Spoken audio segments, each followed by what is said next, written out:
Happy days at Seabreeze, protesting the newest weapon in war and playing marbles. It all made news this week on Rochester's first TV station. Here's News 8 Now's Dave McKinley with News 8 Then.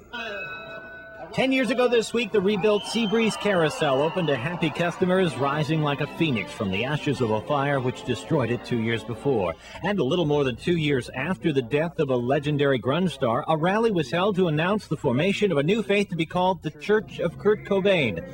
It aired in all the newscasts, even though it was a complete hoax. Oh, and we aired our very first report about a new craze sweeping the nation concerning some adorable little cuddlies known as Beanie Babies this week in 1996, 20 years ago this week. There are major advances this year in television sets. And boy, are they getting small. Manufacturers like Samsung have combined television with one of their microwave ovens. Ah, the marvels of technology as they existed this week in 1986. 30 years ago this week, there was a growing number of Vietnamese refugees entering our area.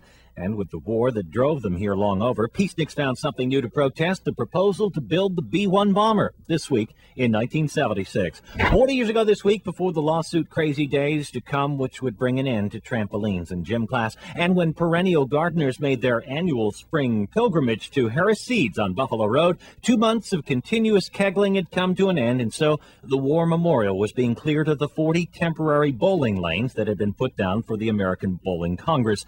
Meanwhile, at the Metal Arts Company, they were busy producing another bumper crop of their best-selling products, something they made more of than just about any other place on the planet this week in 1966. Pop quiz, what do you think it was? And here's a hint. They had a vault at this Portland Avenue factory that was more impregnable than at any bank because in making what they did, they were also the largest consumer of gold in Western New York. Attendees to that year's Leroy Waterfest bore witness to a pioneer in the field of personal watercraft, this precursor to the modern-day jet ski. It was called the Aqua Dart.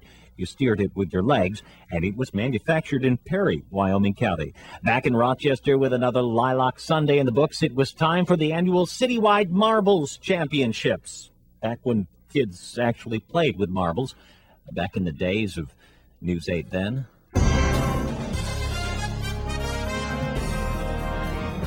Now the answer to the pop quiz about what they used to make so much of at Rochester's Metal Arts Corporation. The answer, class rings. 40 years ago, Metal Arts employed more than 200 skilled technicians and craftsmen as one of the leading producers of class rings in the entire world.